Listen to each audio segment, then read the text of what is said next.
कई बार कहते हैं कि इस प्रकार की लड़ाई में कौन सी पार्टी की सरकार है इसका कोई महत्व नहीं है, मगर मेरा अनुभव कुछ और कहता है। 19 से मैं गृह मंत्री बना, देश भर में मोदी जी के नेतृत्व में अभियान चल रहे थे।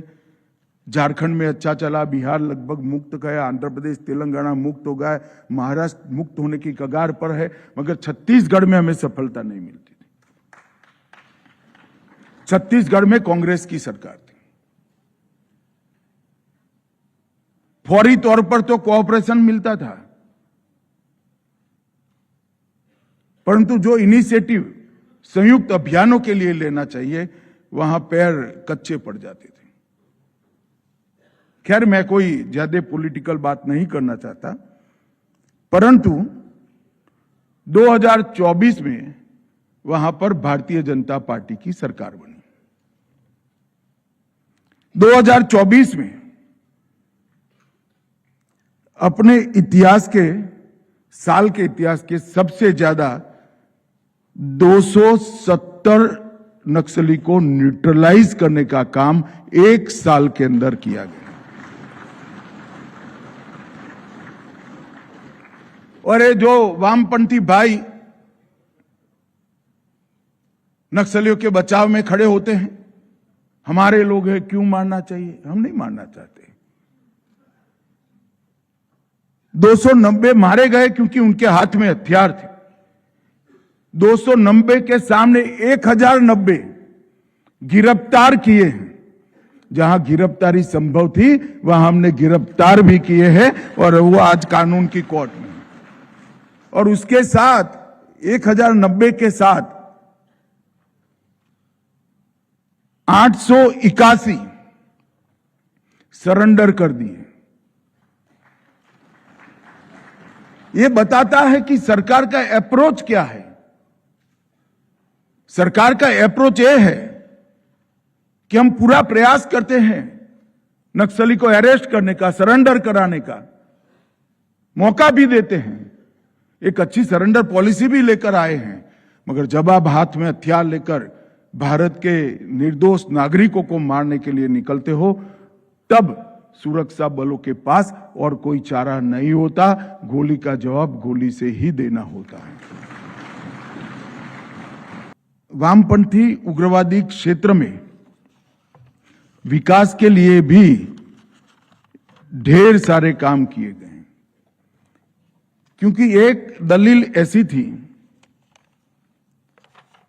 कि वामपंथी उग्रवाद का जन्म का कारण विकास का असंतुलन था। शुरू में मैं भी ये वामपंथी मित्रों की दलील को आंशिक रूप से स्वीकार करता था, परंतु मैंने डिटेल स्टडी किया है। जिन पत्रकार मित्रों को इसमें डिटेल में जाने का इच्छा है वो जरूर मेरे मंत्रालय का, मेरी ऑफिस का संपर्क करें। जब वामपंथी उग्रवाद शुरू हुआ तब वामपंथी उग्रवाद क्षेत्र के बाहर, मतलब पशुपति टू तिरुपति कॉरिडोर के बाहर 56 जिले ऐसे थे जो वामपंथी उग्रवादी क्षेत्र से बहुत ज्यादा पिछड़े थे विकास की दृष्टि से। वहां क्यों नहीं हुआ भाई नक्सलवाद? वहां क्यों खड़ा नहीं हुआ?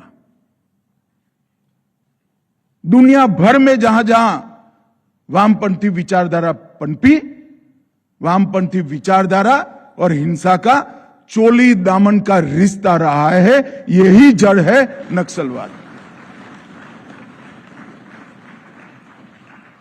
अगर किसी विचारधारा के अंदर हिंसा को वर्ज्य ही नहीं मानते हैं, हिंसा को बुरा नहीं मानते हैं, तो किस प्रकार से देश चल सकता है भैया?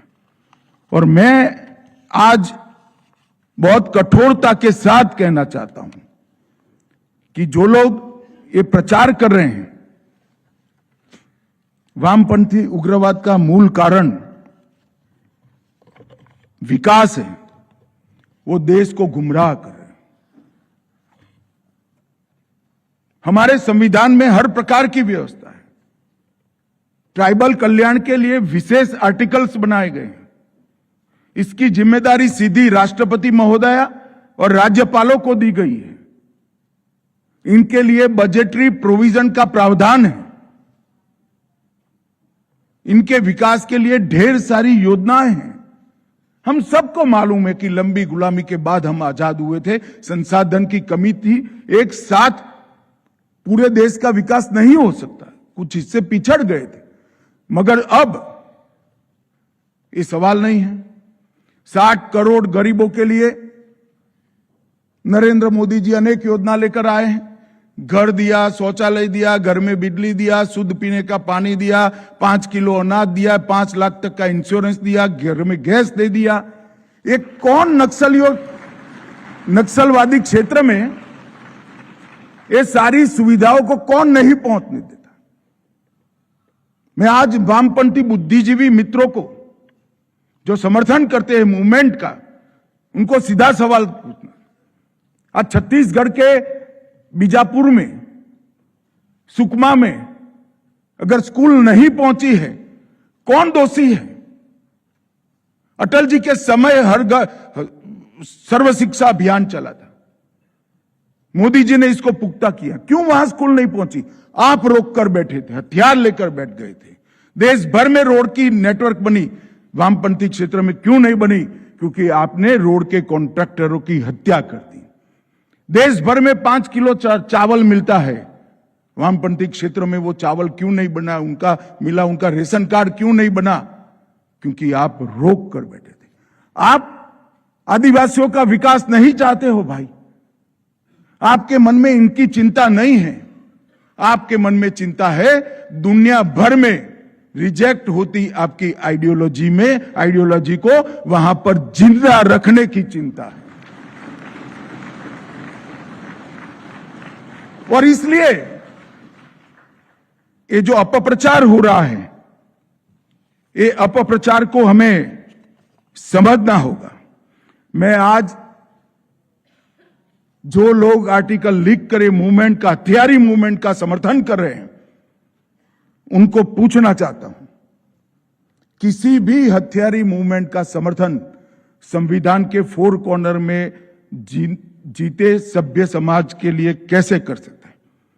देश में आप वैक्यूम खड़ा करना चाहते हैं, स्टेट का वैक्यूम, गवर्नेंस का वैक्यूम, संविधान का वैक्यूम और सिक्योरिटी का वैक्यूम। एक भ्रांति फैला रखी है कि हथियार हाथ में इसलिए लिए हैं कि वहां विकास नहीं होता। मैं अब तो ये कहना चाहता हूं, पहले भी कई सारे ऐसे क्षेत्र थे जहां विकास नहीं हुआ था। किसी ने हथियार लोकतांत्रिक तरीके से तहसील पंचायत, जिला पंचायत, विधानसभा, संसद के माध्यम से विकास किया। मगर अब तो मैं कहना चाहता हूं, क्योंकि वहां विकास नहीं पहुंचा है, इसका एकमात्र कारण ये वामपंथी विचारधारा है और कुछ नहीं। और विश्व के भी कई उदाहरण हैं, कोलंबिया, पेरू, कंबोडिया, जहां हिंसा के सहारे आइडियोलॉजी को फैलाया गया। भारत में ये अब संभव नहीं है। यहां पर नो न्यूसेंस वाली नरेंद्र मोदी सरकार है, ये हो नहीं सकता।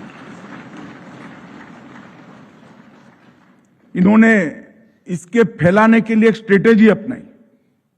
पहला निशाना उन्होंने संविधान और न्याय व्यवस्था को बनाया और संवैधानिक वैक्यूम खड़ा किया। दूसरा, उन्होंने स्टेट की कल्पना को निशाना बनाया और स्टेट का वैक्यूम खड़ा किया। जो कुछ भी इनके साथ जुड़े नहीं, वो ट्राइबल को स्टेट का इन्फॉर्मर बनाकर जनता ना अदालत में फांसी की घोषणा कर दी। मैं आज इनका समर्थन करने वाले सभी एनजीओ को और बुद्धिजीवियों को पूछना चाहता हूं, भारत के संविधान के तहत किसी आइडियोलॉजी के अनुयायियों की जनता ना सरकार और जनता अदालत, इसको क्या आप स्वीकार करते हैं? शार्प क्वेश्चन का जवाब देना चाहिए जो इसका समर्थन करते हैं। क्या आपको भारत की अदालतों पर विश्वास नहीं है? चुनकर आई हुई सरकारों पर विश्वास नहीं है? इन्होंने पैरेलल गवर्नमेंट बनाई। इनका रक्षा मंत्री होता है, गृह मंत्री होता है, वित्त मंत्री होता है। किस प्रकार से इसका समर्थन किया जा सकता है? मैं तो जो लोग लिखते हैं उनको भी कहना चाहता हूं, भैया देश के कल्याण के लिए अपनी आइडियोलॉजी से थोड़ा ऊपर उठ जाओ और अब बस करो, बहुत हो गया।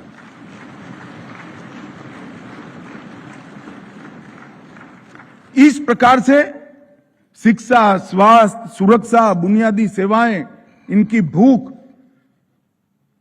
इसको आपने ये प्रॉब्लमों को रिजोल्व ही नहीं दिए और ढेर सारे बड़े बड़े कांड, लगभग जहानाबाद में 1000 नक्सलियों ने 13 नवंबर 2006 को 7 घंटे जहानाबाद को अपने कब्जे में रखा था। कौन जस्टिफाइड कर सकता है? किसके सामने लड़ रहे हो? देश स्वतंत्र हो चुका। 2006 में हमारी सरकार नहीं थी, मगर तब भी हम इसका खंडन करते थे, क्योंकि सवाल ये राजनीतिक दलों का नहीं है, सरकारों का नहीं है, ये सवाल देश का है। और मित्रों, ये जो गवर्नेंस का वैक्यूम बनाया, इसके कारण ही वहां पर विकास नहीं पहुंचा है, साक्षरता नहीं पहुंची है, इनकी स्वास्थ्य की समस्याएं हैं, इनके खिलाफ सरकार लड़ नहीं सकती है। इस सारी समस्याओं का निवारण तभी है जब सभी लोग हते। अभी एक भ्रांति फैलाने के लिए पत्र लिख कर दिया गया कि अब तक जो हुआ वो गलती हो गई है, अब सीज फायर कर दिया जाए और हम सरेंडर करना चाहते हैं। कोई सीज फायर नहीं होगा।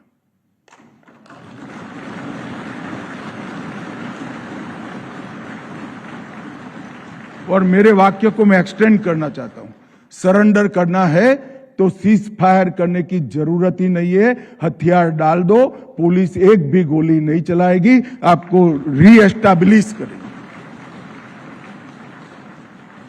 और जैसे ही पत्र आए सब लोग कूद पड़े। हमने ऑपरेशन ब्लैक फॉरेस्ट कराया।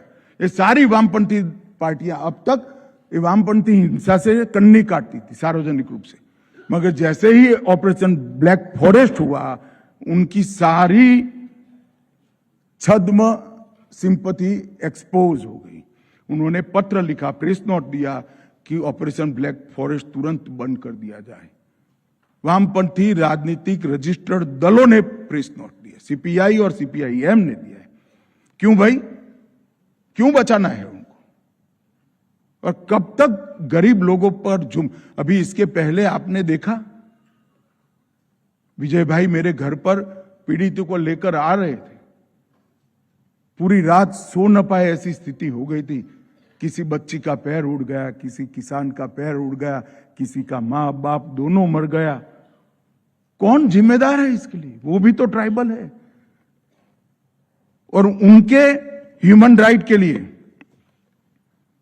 क्यों एनजीओ आगे नहीं आते हैं? ये आर्टिकल बड़े बड़े लिखकर हमें एडवाइस देने वाले सारे लोग, वो विक्टिम ट्राइबल के लिए कभी एक आर्टिकल लिखा है क्या?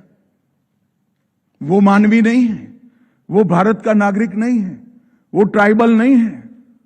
इसकी चिंता क्यों नहीं होती है? आपकी सिंपैथी और संवेदना इतनी सिलेक्टिव क्यों है?